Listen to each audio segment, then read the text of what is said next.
ભગવાન કેવા લોકોને અપાર ધન સંપત્તિ અને સુખ સમૃદ્ધિ આપે છે અને કેવા લોકો પાસેથી છીનવી લે છે। મિત્રો, જો તમે આ કહાની અંત સુધી ધ્યાનથી સાંભળીને જીવનમાં ઉતારી લેશો તો તમારી આવનારી 7 પેઢીઓ સુધી ગરીબી અથવા દુઃખ તમારા પરિવારને જોવા પણ નહીં મળે। મિત્રો, ભગવાનને માનવા વાળા તો કરોડો લોકો છે, પરંતુ ભગવાન કોને માને છે એ રહસ્ય જાણવું ખૂબ જરૂરી છે। તો પછી પ્રશ્ન એ છે કે શું ભગવાનને માનવાથી ભગવાન પ્રસન્ન થઈ જાય છે? કદાચ ભગવાનને માનવાથી ભગવાન પ્રસન્ન થઈ જતા હોય તો પછી એ પોતાની કૃપા આપણા પર કેમ નથી વરસાવતા? તો પછી ઘણા બધા લોકો કેમ ભગવાનની કૃપાથી વંચિત રહે છે? કદાચ એવું લાગે છે કે આપણે હજુ સુધી એ નથી સમજી શક્યા કે ભગવાન આપણાથી ક્યારે પ્રસન્ન થાય છે અને ક્યારે નારાજ થાય છે। જે દિવસે આપણે આ વાત સમજી લઈશું એ દિવસથી ભગવાનની સંપૂર્ણ કૃપા આપણા પર વરસવા લાગશે। મિત્રો, આવા ઘણા બધા પ્રશ્નો આપણા મનમાં ઉઠતા હોય છે અને એ બધા જ પ્રશ્નોના જવાબ આપણી આજની આ કહાનીમાંથી મળી જશે। એટલે કહાની શરૂ કરીએ એ પહેલા તમને વિનંતી કરવી છે કે આ વિડીયોને અંત સુધી ધ્યાનથી સાંભળજો અને વિડીયો પસંદ આવે તો લાઈક, શેર અને નવા હોય તો ચેનલને સબસ્ક્રાઇબ કરીને કોમેન્ટ બોક્સમાં હર હર મહાદેવ જરૂરથી લખજો, જેનાથી ભગવાન મહાદેવની કૃપા આપણા પર નિરંતર બનેલી રહે। તો ચાલો શરૂ કરીએ આજની કહાની। મિત્રો, કેવી રીતે એક ગરીબ મોચીને ભગવાને કરોડપતિ બનાવી દીધો એ આપણે આ કહાનીના માધ્યમથી જાણવાના છીએ। આ કહાનીમાંથી આપણે એ પણ જાણશું કે ભાઈની સાથે દગો કરવાવાળા વ્યક્તિને ભગવાન કેવો દંડ આપે છે।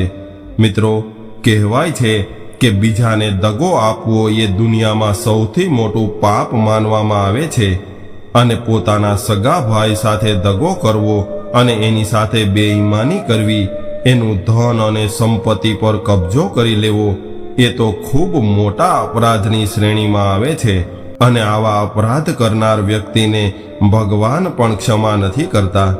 તો ચાલો સાંભળીએ આ જ્ઞાનવર્ધક અને પ્રેરણાદાયી કહાની।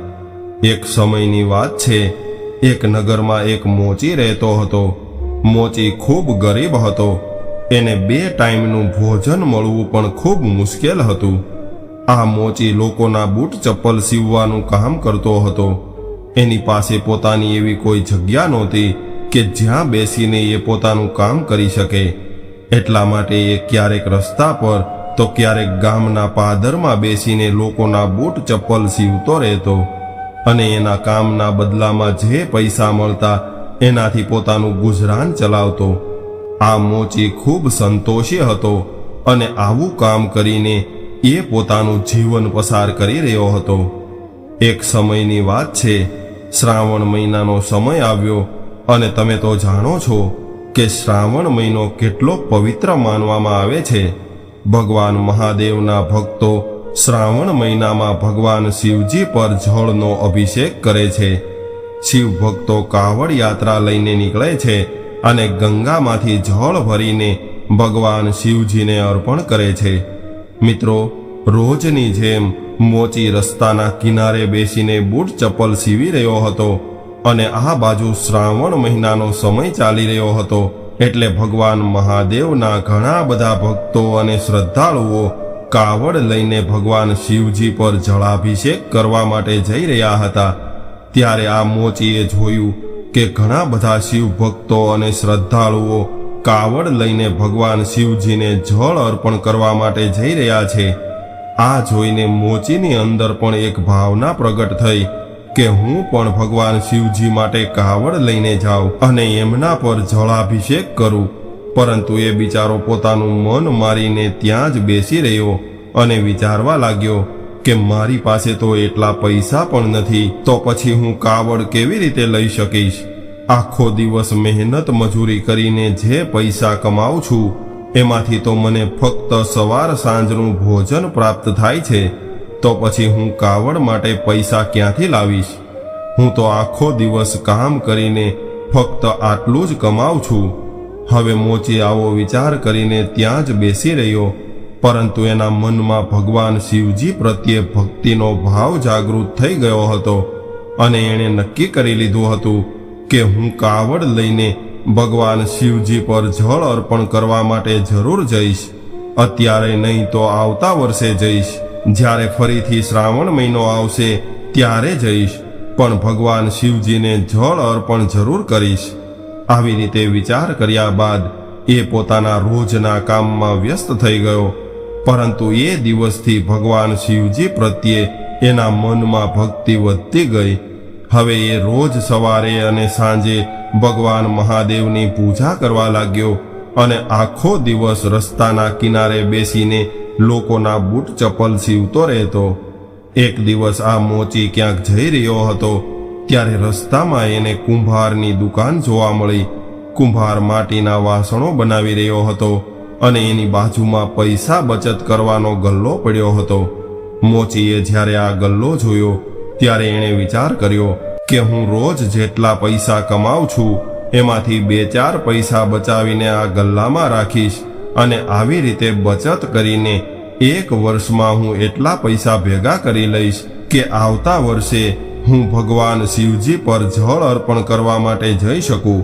ત્યારબાદ મોચીએ કુંભાર પાસેથી ગલ્લો ખરીદી લીધો અને પોતાના ઘરે આવી ગયો. ઘરે આવીને એની પત્નીને કહેવા લાગ્યો કે જો હું આ ગલ્લો લાવ્યો છું. ત્યારે એની પત્ની કહેવા લાગી કે તમે આનું શું કરશો? ત્યારે મોચીએ પોતાના મનની ઈચ્છા એની પત્નીને જણાવી અને કહેવા લાગ્યો કે આપણે રોજ જેટલા પૈસા કમાઈએ છીએ એમાંથી 2-4 પૈસા બચાવીને આ ગલ્લામાં નાખતા રહીશું. ધીમે ધીમે આ ગલ્લામાં 1 વર્ષમાં થોડા પૈસા ભેગા થશે અને ત્યારબાદ એ પૈસાથી આપણે એક કાવડ તૈયાર કરશું અને શ્રાવણ મહિનામાં ભગવાન શિવજી પર જળ અર્પણ કરવા માટે કાવડ યાત્રામાં જઈશું. મોચીની વાત સાંભળીને એની પત્ની ખૂબ ખુશ થઈ ગઈ અને કહેવા લાગી કે જો આવી વાત હોય તો આજથી હું પણ તમારા કામમાં મદદ કરીશ. મિત્રો, હવે એ મોચી અને એની પત્ની ભગવાન શિવજીની પૂજા કરીને પોતાનું કામ કરવા લાગ્યા અને સાંજે મોચી જેટલા પૈસા કમાઈને લાવતો એમાંથી 2 પૈસા બચતા હતા એ ગલ્લામાં નાખવા લાગ્યો. આવી રીતે ધીરે ધીરે સમય વીતવા લાગ્યો અને 1 વર્ષ બાદ એણે પોતાના ગલ્લાને ભરી દીધો. આ બાજુ જ્યારે શ્રાવણ મહિનો આવ્યો અને શ્રાવણ મહિનામાં દર વર્ષની જેમ ભગવાન શિવજીના ભક્તગણો પોતપોતાની કાવડ લઈને ભગવાન શિવજીને જળાભિષેક કરવા માટે મંદિર તરફ જવા લાગ્યા. આ બાજુ મોચીએ જોયું ત્યારે એણે પણ વિચાર્યું કે આ વર્ષે તો હું ભગવાન શિવજી પર કાવડ જરૂર ચડાવીશ. આવો વિચાર કરીને એ પોતાના ઘરે આવ્યો અને ઘરે આવીને એણે પોતાનો ગલ્લો તોડ્યો. ત્યારે એમાંથી જેટલા પૈસા નીકળ્યા એ બધા જ પૈસા લઈને બજારમાંથી એક કાવડ તૈયાર કરાવી અને એને ખૂબ સારી રીતે શણગારી.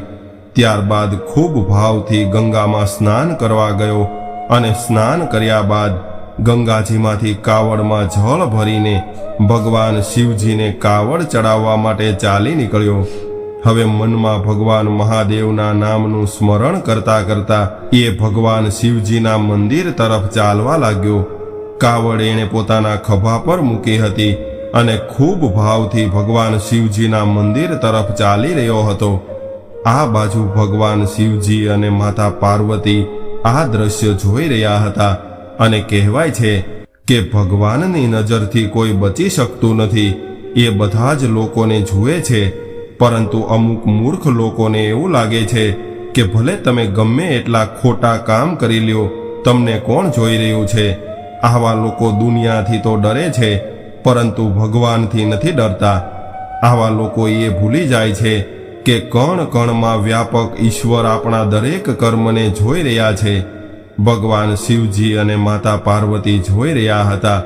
ત્યારે પાર્વતીજીએ કહ્યું કે હે પ્રભુ, જુઓ તો ખરા, તમારો કેટલો પ્રિય ભક્ત છે.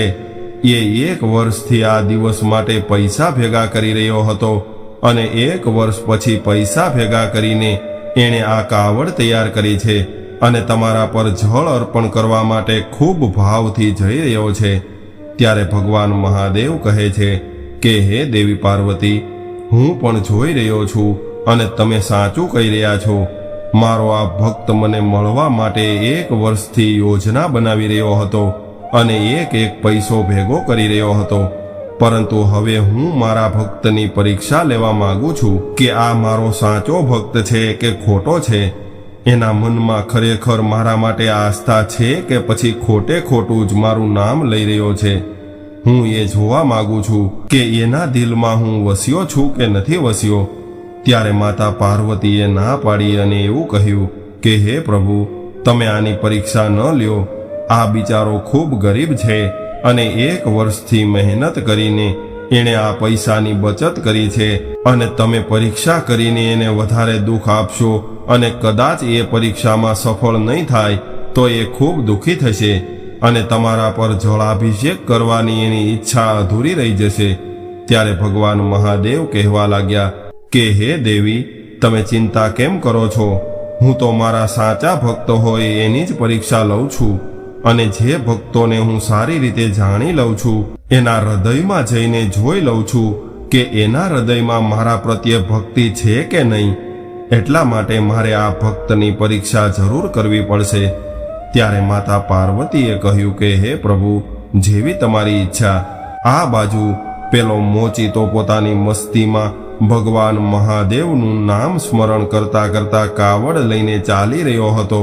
ત્યારે જ ભગવાન મહાદેવ એક વૃદ્ધ વ્યક્તિનું સ્વરૂપ ધારણ કરીને જે રસ્તા પરથી કાવડિયાઓ જઈ રહ્યા હતા એ જ રસ્તામાં બેસી ગયા અને એ રસ્તા પરથી જેટલા પણ કાવડિયાઓ નીકળતા હતા એની પાસેથી ભગવાન મહાદેવ વૃદ્ધ વ્યક્તિના સ્વરૂપે પાણી માંગવા લાગ્યા અને કહેવા લાગ્યા કે ભાઈ, મને થોડું પાણી પીવડાવી દ્યો.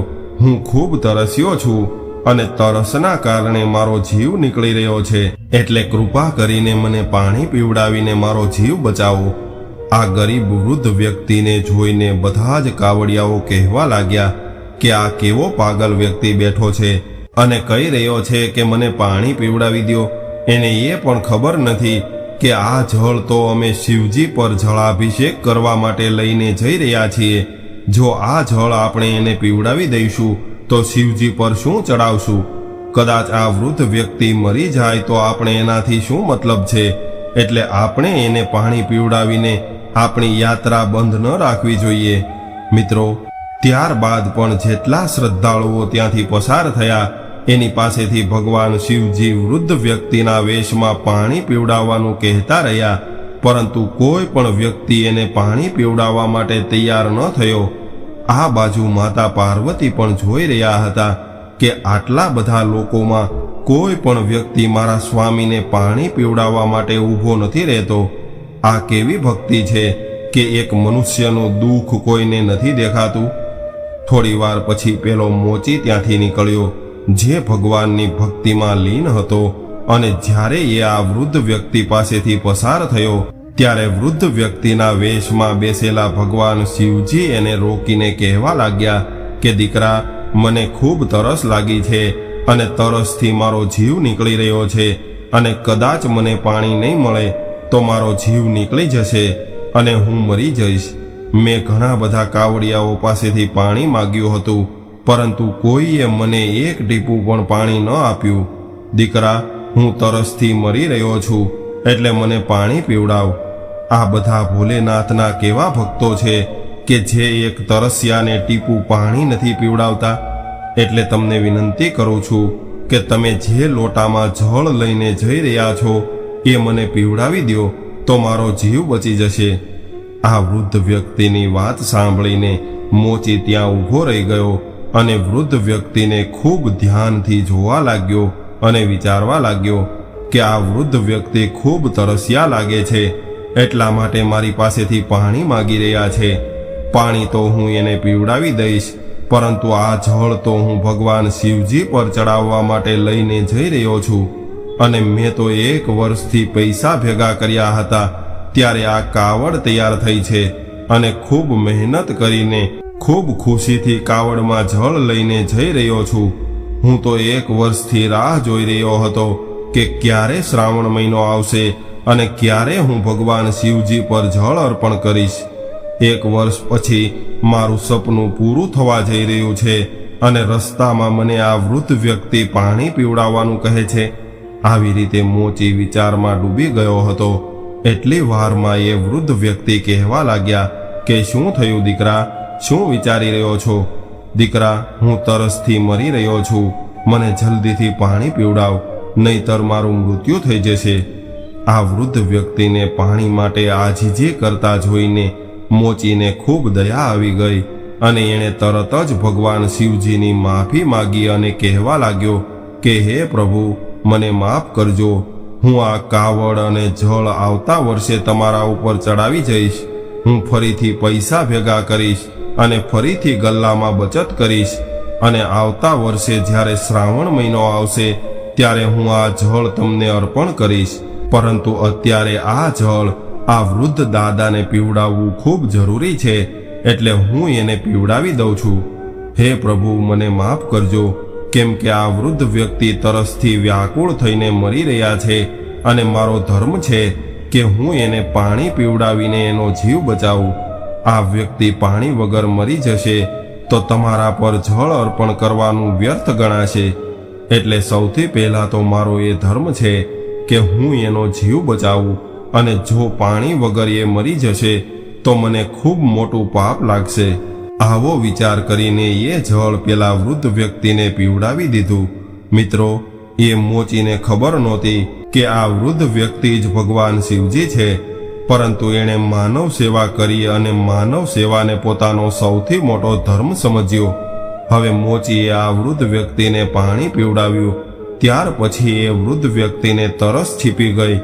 ત્યારે મોચી પ્રણામ કરીને કહેવા લાગ્યો કે દાદા, હવે હું મારા ઘરે પાછો જાઉં છું, કેમ કે મારી પાસે ભગવાન શિવજી પર ચડાવવા માટે જળ નથી રહ્યું.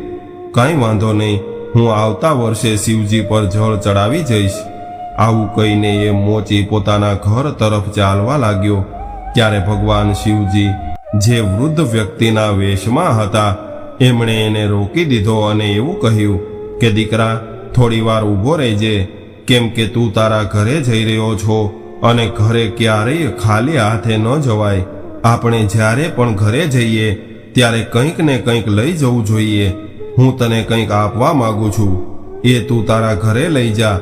હવે મોચી વિચારવા લાગ્યો કે કોણ જાણે આ દાદા મને શું આપવાના હશે, અને ત્યારબાદ મોચીએ એવું કહ્યું કે ઠીક છે, જેવી તમારી ઈચ્છા.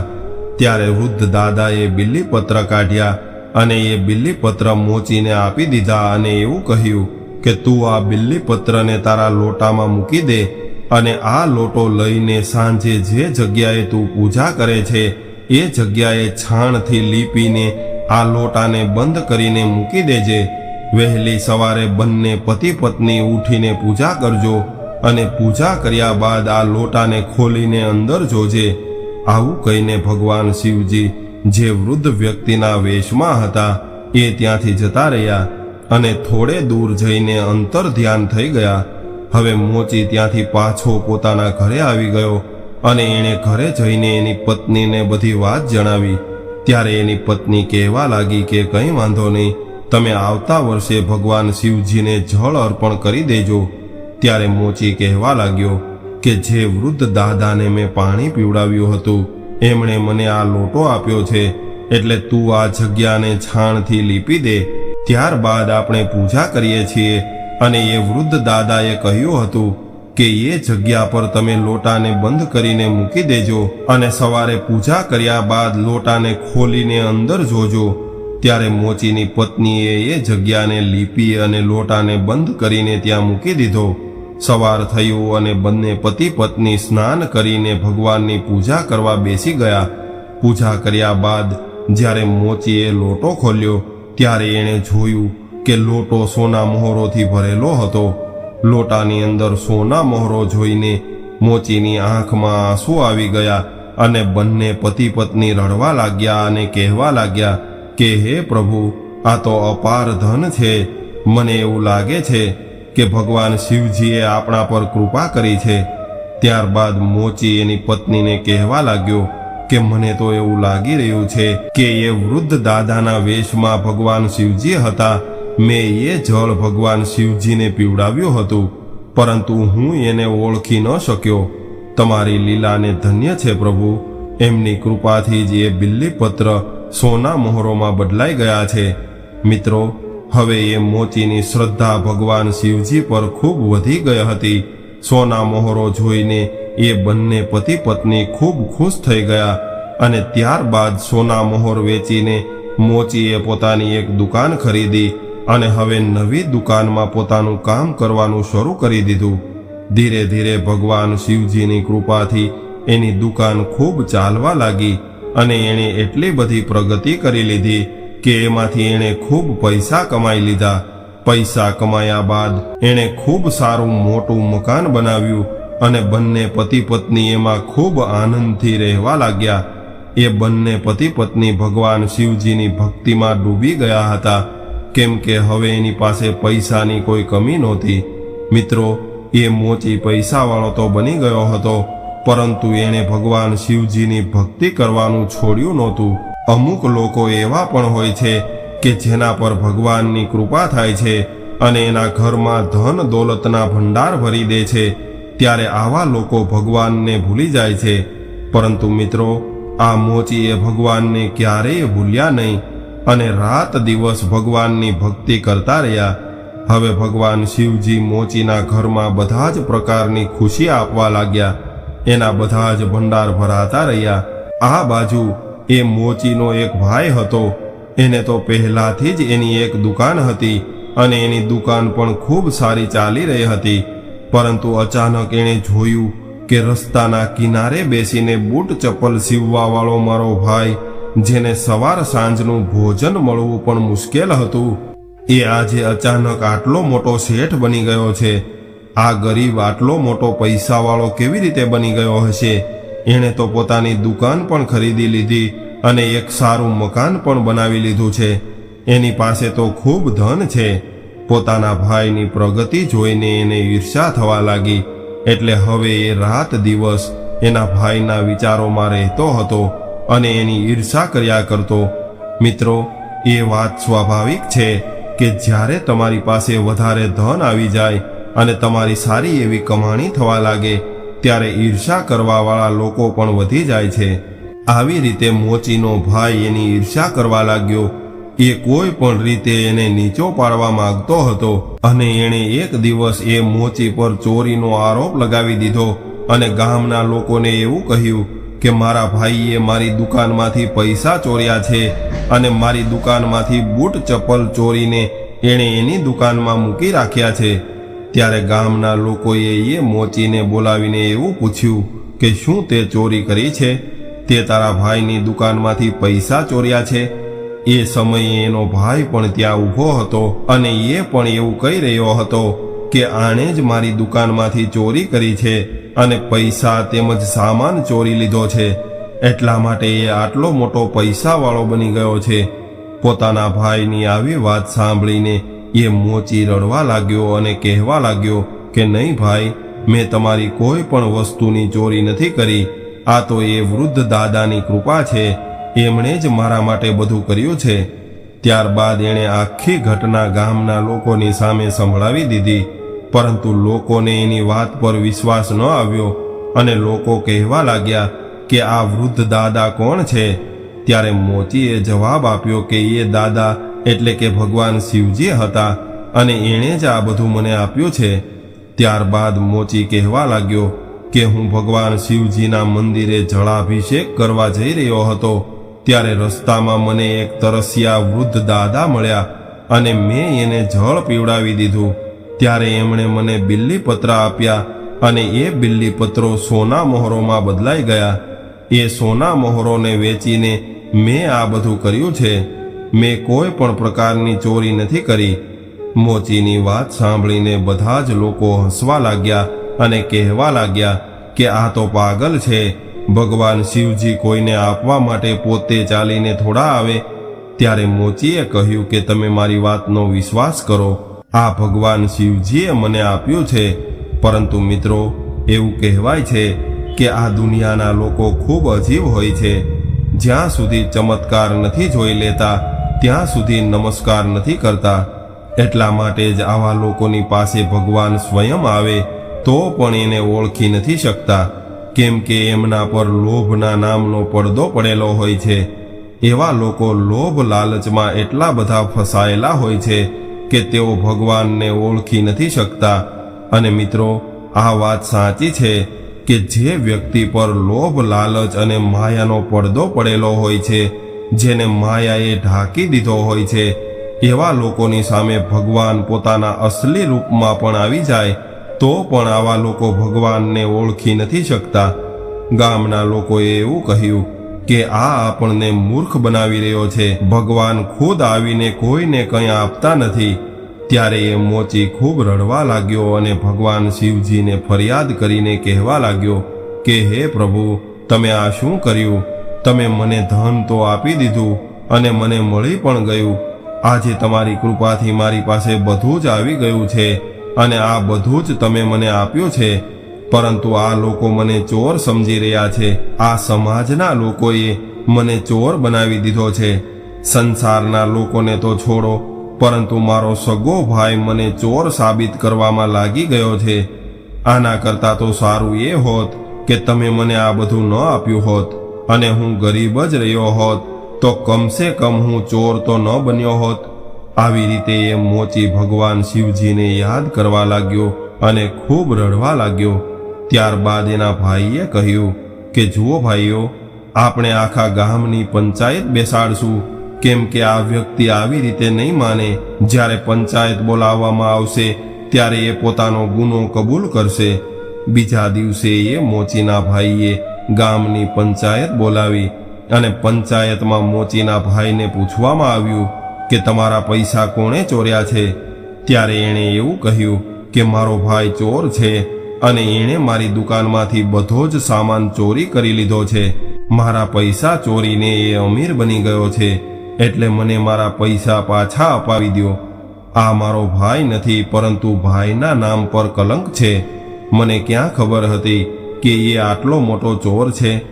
મારા બધા જ પૈસા અને સામાન ચોરી લેશે. ત્યારબાદ પંચોએ મોચીને પૂછ્યું કે શું આ બધું સાચું છે કે તે પૈસા ચોર્યા છે? ત્યારે એ મોચી રડતા રડતા હાથ જોડીને કહેવા લાગ્યો કે હે પંચ પરમેશ્વર, હું તમને પરમેશ્વર માનું છું અને હું સાચું કહું છું કે મેં એની દુકાનમાંથી પૈસા અને સામાન નથી ચોર્યા.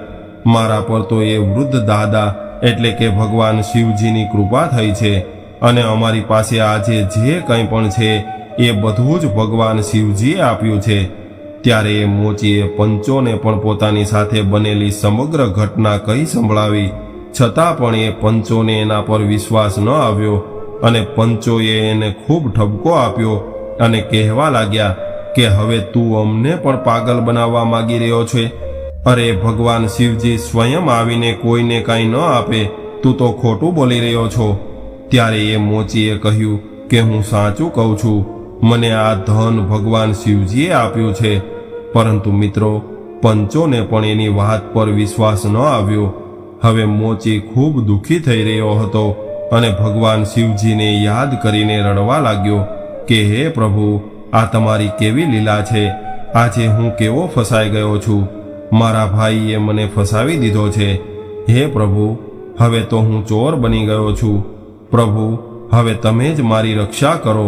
તમે જ મને આ કલંકમાંથી બહાર કાઢી શકો એમ છો. જ્યારે મોચી રડતા રડતા ભગવાન શિવજીને યાદ કરી રહ્યો હતો ત્યારે અચાનક જ એવું બન્યું કે ભગવાન શિવજી ત્યાં પ્રગટ થઈ ગયા અને ક્રોધમાં આવીને કહેવા લાગ્યા કે હે દુષ્ટ લોકો, તમે મારા નિર્દોષ ભક્તને કેમ પરેશાન કરી રહ્યા છો? એણે કોઈનું કંઈ નથી ચોર્યું. એને જે કંઈ પણ આપ્યું છે એ મેં આપ્યું છે. મિત્રો, જ્યારે ભગવાન શિવજીને ગામના બધા જ લોકોએ જોયા ત્યારે બધા જ લોકો એના ચરણમાં દંડવત કરવા લાગ્યા અને એની માફી માંગવા લાગ્યા કે હે પ્રભુ, અમને માફ કરી દો, અમારાથી ખૂબ મોટી ભૂલ થઈ છે. ત્યારે ભગવાન શિવજીએ કહ્યું કે આ મોચીના ભાઈને એની પ્રગતિથી ઈર્ષા થઈ રહી છે, એટલા માટે જ એણે એના ભાઈ પર ચોરીનો ખોટો આરોપ લગાવ્યો છે. સૌથી મોટો ચોર અને સૌથી મોટો દુષ્ટ અને સૌથી મોટો સ્વાર્થી તો એનો ભાઈ છે. તમે જરા વિચાર તો કરો કે જ્યારે મારો ભક્ત ગરીબ હતો અને રસ્તા પર બેસીને બૂટ ચપ્પલ સીવતો હતો, એના નસીબમાં 2 સમયનું ભોજન મળવું પણ મુશ્કેલ હતું, ત્યારે આટલા બધા પૈસાવાળા હોવા છતાં પણ એના ભાઈએ એને ક્યારેય મદદ નથી કરી. એણે ક્યારેય પોતાના ભાઈને એવું પણ નથી પૂછ્યું કે તને શું દુઃખ છે. અને જ્યારે મેં એને ધન અને સુખ આપ્યું છે ત્યારે એ એના ભાઈ પર ચોરીનો આરોપ લગાવી રહ્યો છે. સૌથી મોટો દુષ્ટ તો એનો ભાઈ છે. મારો ભક્ત ક્યારેય ચોર ન બની શકે. આ વ્યક્તિ જૂઠું બોલીને એને ફસાવી રહ્યો છે. હવે હું તમને બધાને નહીં છોડું. મારા ભક્તને હેરાન કરવાની સજા તમને બધાને જરૂર મળશે. ત્યારે બધા જ લોકો ફરીથી ભગવાન શિવજીના ચરણમાં પડી ગયા અને ક્ષમા માગવા લાગ્યા અને કહેવા લાગ્યા કે હે પ્રભુ, અમને માફ કરી દો, અમે તમારી લીલાને સમજી ન શક્યા. ત્યારે ભગવાન શિવજીનો ક્રોધ થોડો શાંત થયો અને ત્યારબાદ એ પોતાના ભક્ત મોચીને કહેવા લાગ્યા કે હે પુત્ર, તું મારી પાસેથી વરદાન માગ, હું આજે તારાથી ખૂબ પ્રસન્ન થયો છું. ત્યારે મોચી કહેવા લાગ્યો કે હે પ્રભુ, સૌથી પહેલાં તો તમે આ બધા જ લોકોને માફ કરી દો, કેમ કે આ બધા જ લોકો હકીકત નહોતા જાણતા. અને જો તમે મને વરદાન આપવા માંગતા હોય તો હું તમારી પાસેથી એવું વરદાન માગું છું કે તમારા ચરણમાં મારી ભક્તિ હંમેશા માટે બનેલી રહે. જ્યાં સુધી હું આ સંસારમાં જીવિત રહું ત્યાં સુધી તમારી ભક્તિ કરતો રહું અને દરેક સમયે તમારા નામના ગુણગાન કરતો રહું. અને જ્યારે મારા પ્રાણ નીકળે ત્યારે તમારું નામ લેતા લેતા જ મારા પ્રાણ નીકળે. પોતાના ભક્તની પ્રાર્થના સાંભળીને ભગવાન શિવજી તથાસ્તુ કહીને ત્યાંથી અંતર ધ્યાન થઈ ગયા અને ગામના બધા જ લોકો તેમજ મોચીનો ભાઈ એની પાસે માફી માગવા લાગ્યો અને કહેવા લાગ્યો કે તું જ સૌથી મોટો ભક્ત છો. અમે તો મોહજાળમાં ફસાયેલા છીએ, એટલા માટે અમે જે સારું હોય એને ઓળખી નથી શકતા. અમને તો કેવળ ખોટું જ દેખાય છે. સારું તો એવા લોકોને દેખાઈ શકે છે જે મોહ માયા અને લોભ લાલચથી દૂર હોય. મિત્રો, આ કહાનીમાંથી આપણને એ બોધ મળે છે કે ભક્તિમાં ખૂબ મોટી શક્તિ હોય છે. જે ભક્તિની અંદર ભગવાન પ્રત્યે પ્રેમ અને નિસ્વાર્થ સેવા કરવાનો ભાવ હોય છે, એમના પર ભગવાનની કૃપા થાય છે. ભગવાન એના માંગતા પહેલા જ એની તમામ જરૂરિયાતની વસ્તુઓ એને આપે છે. અને જે વ્યક્તિની અંદર અભિમાન અને ઘમંડ હોય છે, જેની અંદર સમાજ પ્રત્યે દયાભાવ નથી હોતો, અને જે લોકો એવું વિચારતા હોય છે કે હું ઘણું બધું દાન કરી રહ્યો છું, એવું દેખાડવાની ભાવના હોય કે હું ભૂખ્યા લોકોને જમાડું છું, એવો દેખાડો કરવા માંગતા હોય, પરંતુ ભગવાન પ્રત્યે ભાવ ન હોય, જેના દિલમાં પ્રેમ ન હોય, એવા લોકોની મોટામાં મોટી સેવા અને મોટામાં મોટું દાન પણ ભગવાન ક્યારેય સ્વીકારતા નથી. ભગવાન એવા લોકોથી જ પ્રસન્ન રહે છે જે બધા જ જીવો પ્રત્યે દયાભાવ રાખે છે, જેના હૃદયમાં દરેક જીવ પ્રત્યે કઠોરતા અને દયાની ભાવના નથી હોતી. એવા લોકો રાત દિવસ ભગવાનના મંદિરમાં બેઠા રહે છતાં પણ ભગવાન એની પ્રાર્થના સાંભળતા નથી. ભગવાનને પ્રસન્ન કરવાનો અર્થ એ છે કે બધા જ જીવ જંતુઓ પ્રત્યે દયાભાવ રાખવો, કોઈ ભૂખ્યા તરસ્યા, ગરીબ અને રોગીની મદદ કરવી અને બની શકે એટલી એની સેવા કરવી. તો મિત્રો, આજની કહાની તમને કેવી લાગી કોમેન્ટમાં જરૂર જણાવજો. અને પસંદ આવી હોય તો વિડીયોને લાઈક, શેર અને નવા હોય તો ચેનલને સબસ્ક્રાઇબ જરૂરથી કરજો. હર હર મહાદેવ.